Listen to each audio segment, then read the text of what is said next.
have started to go live this Yes, Monday, yes. Martin Luther King Day. How's everybody doing? Are you having a dream? But all the dreams, man. Dreams were accomplished last night and into today. I want to thank everybody for giving them boys watch footy a listen wherever you're listening Facts. from. We're doing a nice episode in the afternoon this time, not into the evening or in the morning. Wanted to do something really nice, especially because AFCON just finished over the past weekend.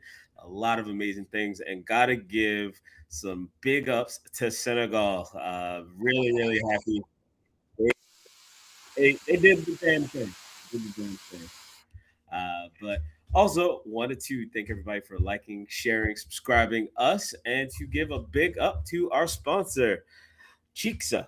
So this is a wonderful tapache drink. It is a pineapple flavored drink that is about 4% alcohol. Is made in New York, slightly sweet. It's loved by cider and beer drinkers alike, as well as pineapple and fermented beverage lovers themselves. It's light enough to enjoy on their own, interesting enough to make a sophisticated pairing with everything from fish to barbecue. It's a true crowd pleaser. So Chixa is at once welcome innovation to the ready to drink market and an expertly crafted example of a centuries old tradition. So yeah, want to give some love and some big ups to Chixa Tepache. Really enjoying that drink. But gents, we got Waja, we got TC in the building. Yes, How you sir. guys enjoy AFCON final this past week in Senegal? Big up, big champs. Got to give some love there. So how'd you guys enjoy it? Well, TC, you're on the continent, so why don't you give us your feedback straight from the motherland first? Yeah, gentlemen, I think we can really say that the content I've picked was really we've never seen a game like that. We've never seen a final like that. We've never seen anything like that in our lives. But we were very happy with the winners. I think generally the fever is that we saw a just and everyone's ready for them, really have them win it again. So that's, I think, from that point, yeah. Other than the other talking points, which I'm sure we'll get into, I think that's a great point.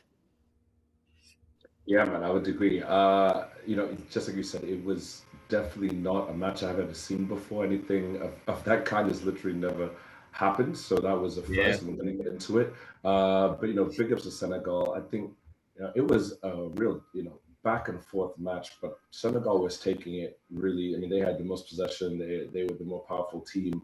I think the more talented team, and actually the ones slated to win it from the first half. Honestly, Morocco were just lacking in that match, unlike they've been in other matches in the AFCON.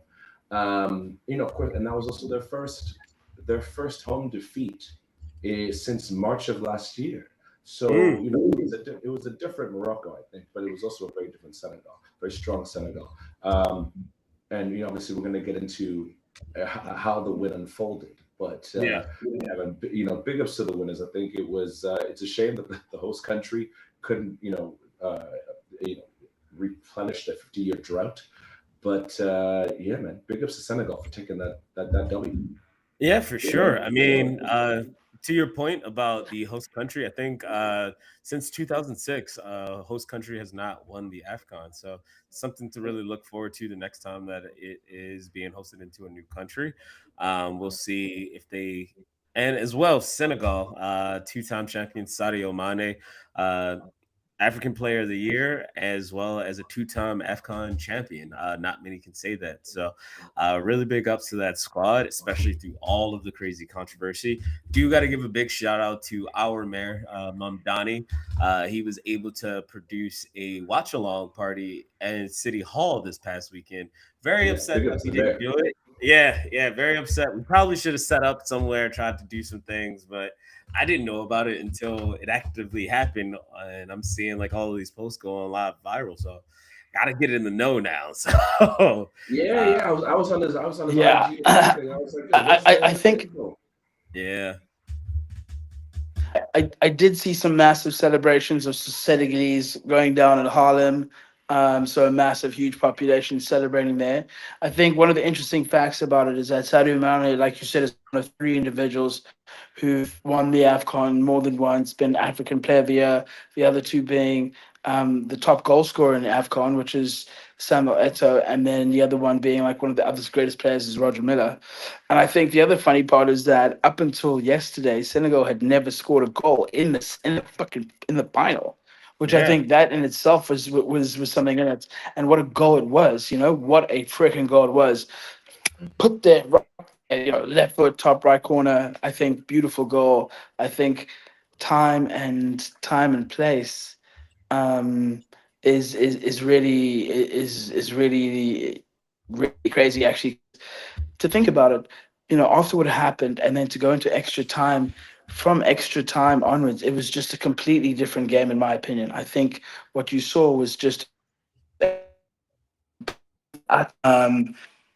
domination by Senegal. I think that there were chances towards the end there after they had scored for Morocco. So, there was a bit of a ricky-racky in the box, but what you saw was just like, I think, a capitulation after that penalty. I mean, let's get into that penalty. Eric. Yeah, let's talk about it. Yeah. I didn't think it was a penalty for Diaz. Well, hold on. Before we even go into the penalty, hold on. We have to go back. Yeah. We have to go back to the goal by the disallowed goal for Senegal. The first disallowed. Yeah. Yes. Was that a foul in your opinions? I think it was soft. I'll go first. Okay. I think it was soft. Hakimi is an actor. It was soft. Yeah. I agree. That should have been a goal. Now, I don't know why they didn't call VAR. Like why the Senegalese is almost, they didn't. The refs weren't even listening. The DRC ref wasn't even listening. Let him do his thing. And continue on with the match. And that one, Brahim Díaz throws an absolute fit, and they stop the match. I thought that was very, so telling about the two sides and about AFCON. We were waiting for the drama, with 94 minutes, no drama. Then finally, it pops off. So it does. I mean, look, do you think the ref would have seen that? Would have watched that? Do you think the ref would have gone to the VAR if Brahim Díaz wasn't like, oh my god? But that's what he has to do, right? That's his job. He has to do that. He has to bring attention to it. So I don't blame him for that. I mean, I do blame the defender, however, for doing such a fucking reckless tackle at that point in the game. No offense to how you put yourself in that position. Number one, no offense to anybody. You put yourself in that position. It's the last minute. I'd be screaming, no fucking foul. You know what I mean? I get it. I get it. Look, what he did saved the game, regardless. He made sure Brahim Díaz didn't get the ball. It's kind of like what Suarez did, if you think about it. He kind of like made sure that Brahim Díaz wasn't able to score legitimately from that.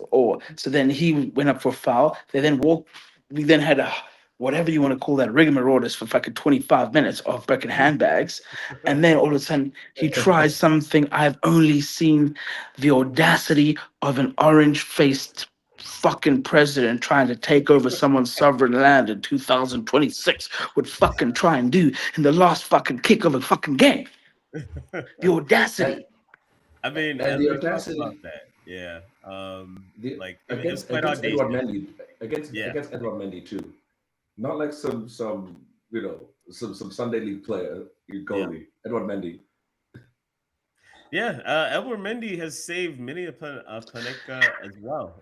He did it against Sergio Aguero when it was Chelsea versus Manchester City. He's done it in like cup semifinals. He's done it in the Champions League on the way to their Champions League final. So he's been able to save that penalty specifically. And before we get too deep into that penalty fail, I do want to really hit on what TC was talking about, that chaos in Rabat. It was just like the moment that penalty was given, and then Senegal and all of their protests, like everybody saw it. Like it was kind of a touchy penalty. And the fact after VAR, you're just like, all right, cool. Then Senegal just walk off in protest. That was one of the craziest things I've ever seen in a final. Not even. So how do you guys feel about that? You know what? I Yeah. think it was a combination of How, things how that do you led feel up to about that. that? Honestly, how do you feel about that? It was so first off, before the match, the Senegalese Football Association had made a claim that Morocco had not given them proper transport to the match. They had to go by train.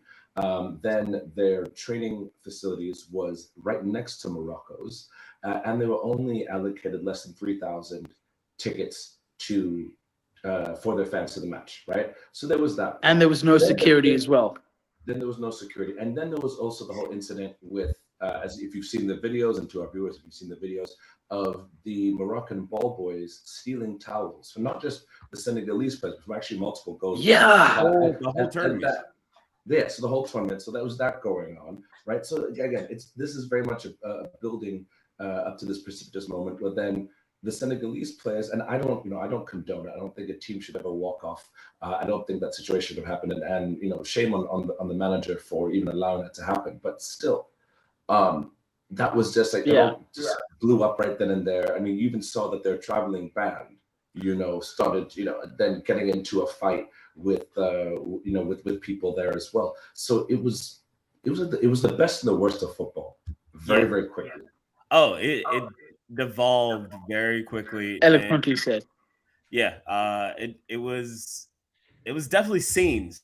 Just watching what was going on in the stands, especially like the riot police coming out against the Mhm. Senegalese fans. I was actually getting a little bit worried for the referee as well. Like I thought he was going to get stole after after that terrible call, because everybody could see and feel like something was off with the decisions that were being made. And Yeah, I I did not like them walking Yeah. off, but I got to give extreme props to Sadio Mane, making sure that the yeah. team came back in and finished the game, and as well, like they got retribution. Like you got one of the worst decisions in a penalty moment from the Moroccan team, in Brahim Díaz shooting at Panenka and failing miserably, but also having one of the most best stunning goals that you've seen in the final to end a match for the Senegal team. So it was just some crazy scenes overall.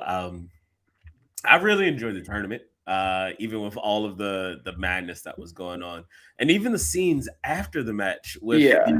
the Moroccan press hounding all of the players that were speaking, both Senegal and Moroccan players, Mhm. seeing just like the vitriol that was going on. Like it was some madness, and I do like that passion, but I think it was just Yes. misguided, you know. Did you see that even the reporters in the post So match conference, yeah, I they, think they I think walked you out. raised They an walked interesting. out. Yeah. Yeah, yeah. I think you raised an interesting point there, Eric. It's this very crazy narrative that there is a separation of Africans within Africa, of Northern Mhm. Africans versus the rest of Africa, essentially, or Arab Africans, essentially, and that unfortunately starts to poke its head in many ways. So the narrative I've seen is people saying, "Oh, well, they wanted to be part of the European Union, so they were trying to cheat," and those things that Waja mentioned were horrible to see, especially about the towels and the towel boys fighting. That's just disgusting to see. Like you already got home advantage, and that's just something you don't want to see in football. What I think is going to have to happen, unfortunately, is there's going to have to be sanctions on Senegal. I think, unfortunately, you're going to have to sanction Senegal for that petulance of walking off the field, so that if Yes. Man United, on Man United Arsenal, we don't like a thing, we decide fuck that, we walking off. No offense, and I know there was injustice, but I think they came back, and credit to them. However, the sanctions should still be applied, and therefore those should be mitigating circumstances. I believe that they rightfully should have won, and I'm glad they came back on. But I do believe that they should be sanctioned. Maybe they shouldn't be able to defend their crown at the next title. I'm very dead serious about that. I think like what you can start is a very dangerous precedent of Yeah. this kind of petulance of creative, you know what I mean? This prima donna bullshit. You got to nip this shit in the bud. Otherwise, what happens is you get petulant children, who grow up and just decide like, we don't want to listen to you, So that's my feeling. I get it, but football, you all of you guys on this room have all had calls where we sat going, how is that not a penalty? How Yeah. is that? And then had to suck it up. And then, so it's part of the game, boys. Unfortunately, it is part of the game. You know, Yeah. the more and more we get technology, back in the days, you wouldn't be complaining. That's what it is, dog. The ref says call. That's it. He would have given reds. You guys would have lost.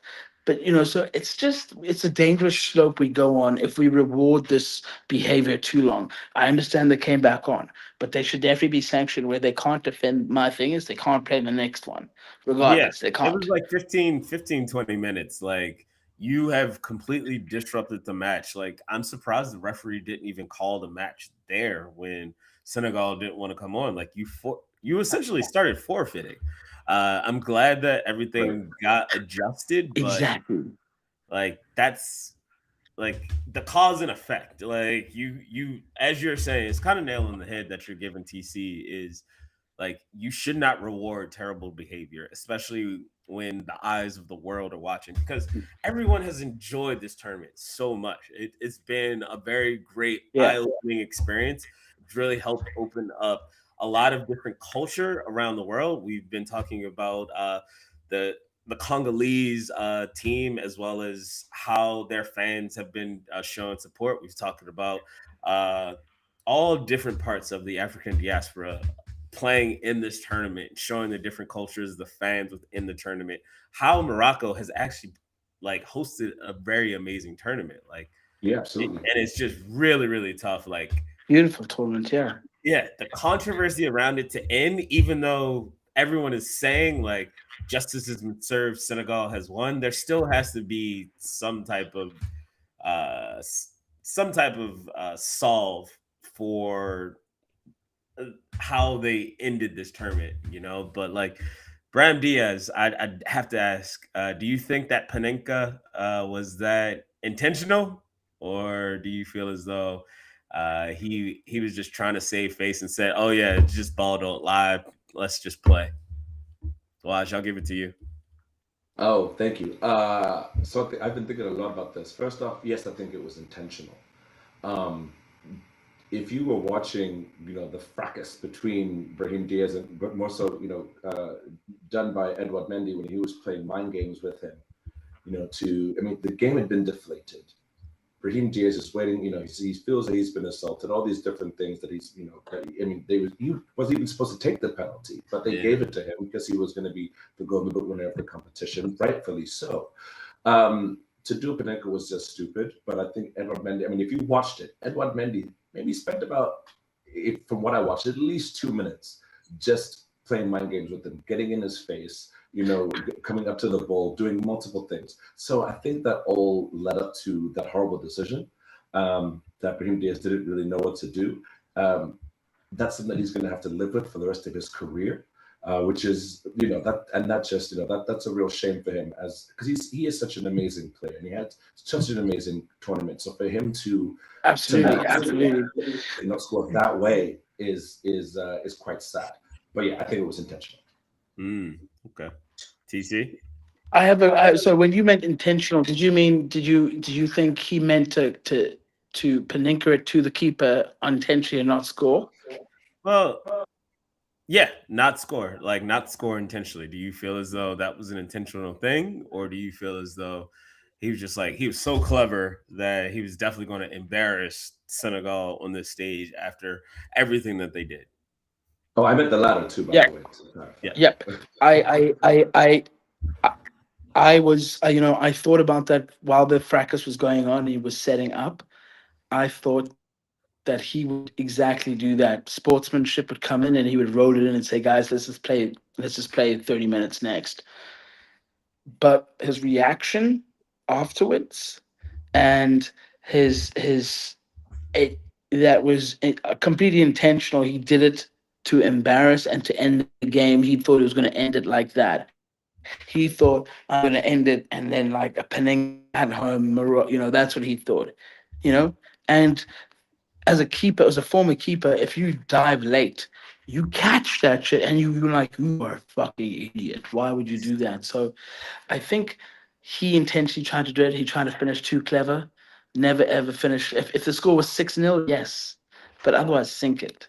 Like Wajan, you guys said, he is going to regret that. I regret not scoring last week Sunday, and I was playing with 4 people. You know what I mean? I think about that shit. So I know that kid is he's gonna have some sort of psychologist going on because This is going to be, yeah. and obviously these are very different, two very different situations, but this actually reminds me of the Saka, penalty miss, in the way that he's just going to have to just sit with this for a while. But unlike the Saka miss, he doesn't have time to sulk. He's going to get back to regular season, like this weekend, and start getting back to play. So yeah, man, it's gonna take a lot of time for him to get over, and he's got World Cup in 5 months. Yeah. So Morocco has to really get over this, and move forward. Yeah. I mean, Morocco made it to the Final Four last World Cup, so ammunition for the World Cup. Yeah, very much so. Yeah. And for our listeners that don't know what a panenka is, it's a technique for taking a penalty kick where the player lightly chips the ball down the center, because usually goalies dive left or right. And it was named after Antonin Panenka, a Czech player who debuted in the 1976 Euro final. So just for the people that don't know, you see that chip in the middle, that is what we mean by panenka. So it doesn't have to go in the middle. Well, it doesn't, but majority of the time, the cheekiness of it is done by that. So. Yeah. And then the final question for you, Bruno has done the right one before. Okay. Sorry. No, I'm going to say final question for you, gents. Now that AFCON is finalized, you have gold with Senegal, silver with Morocco, bronze with Nigeria. And Nigeria is not even in the World Cup upcoming. How do you feel the field that is making the World Cup, how do you feel they're going to fare in 2026 World Cup? TC, I'll start with you. Nigeria, how do I feel? Who do I sorry, I didn't who do I feel is gonna fare? Yeah, how are the teams that are making the World Cup, how do you feel they're gonna fare? I think it's going to be very interesting. I think what you're seeing is that the benefit of being teams having multicultural players around the world, multi-diverse players around the world in competitive leagues, means that no longer will the African teams be seen as a walkthrough. All of these teams, any of these teams can cause an upset. And I think that is going to be one of the benefits of having such a big World Cup, is you're really going to see the most matchups this time. Anyone who plays is not going to be a walkover, So that's the interesting thing. And I'm really excited to kind of see, especially once you get to the quarterfinals and to the knockouts, is when you start to see a lot of knockout football is when you see a lot of high pressure from these teams. So you'll see high octane, a lot of athleticism, great strategy, and amazing kind of goals just from what we've seen so far. Yeah, I would agree. This is going to be a great showcasing of African talent on the international stage at the World Cup. Morocco and Senegal are both in. I need to go through the group stages again and everything, but I don't see there's a opportunity for them to play each other. If they did, that would just be amazing. I'm just going to throw that one out there now to the football gods. But we've got some really amazing new grudge match. Yeah, right. This is going to be the new grudge match. So, I think this is going to be a really great showcasing of African talent at the World Cup. I would love to see more than one team make it, past the quarterfinals. And obviously, Morocco did an absolutely amazing last World Cup. So, can they do it again? I'd like to think so. This is the end of an era for a team like Senegal and the beginning of a new one with their players. South Africa, Tunisia, Algeria, Egypt. And we've also got 2 more teams that have to qualify. So I'm very excited to see all 9 come through and see what they're gonna what they can show up against the other continents. Hopefully, this will be the best showing of African talent. But you never been on a World Cup games like this one. This one's gonna be interesting. True that. True that.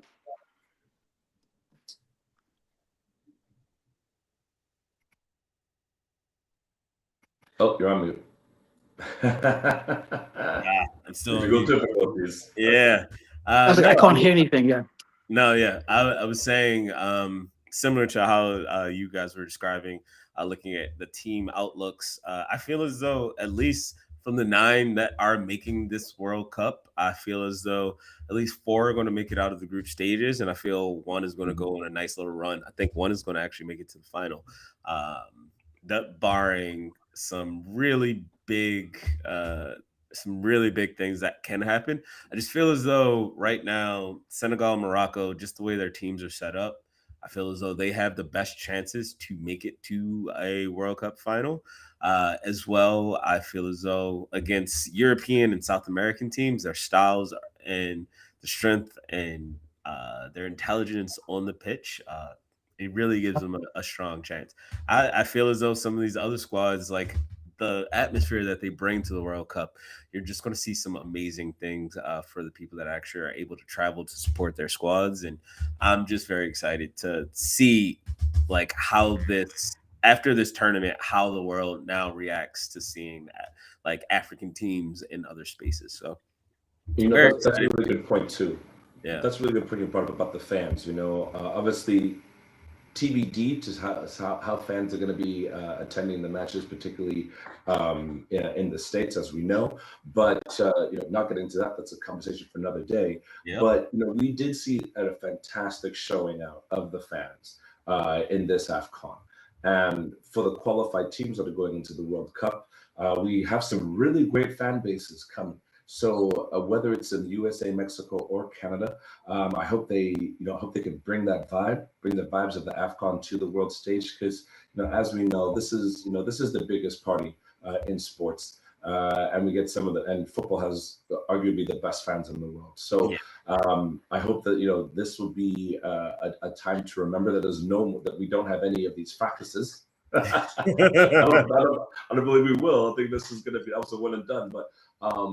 I hope that the African teams really show out, and we show our vibe, we show our culture, we show our vibrancy, and we show our power and style of play. And this is the opportunity for it. So Africa, LA. Africa, LA. I gotta get my French right. So Africa, LA. But on this MLK Day, want to just make sure that we're giving. Football brings out like his biggest ideals: unity, equality, teamwork. Like watching the tournament, even in its worst spaces, with Senegal not showing the greatest of sportsmanship, they were still doing it in unity. They were all like, you know what, we got to go. Like, and then they came back. They were unified and coming back, and they were able to win. So just want to add that little tie-in for remembrance of today, and want to thank everybody for giving us a listen for Dem Boys Watch Footy. From TC, from Waj, it's your boy E. Y'all have a great one. See ya.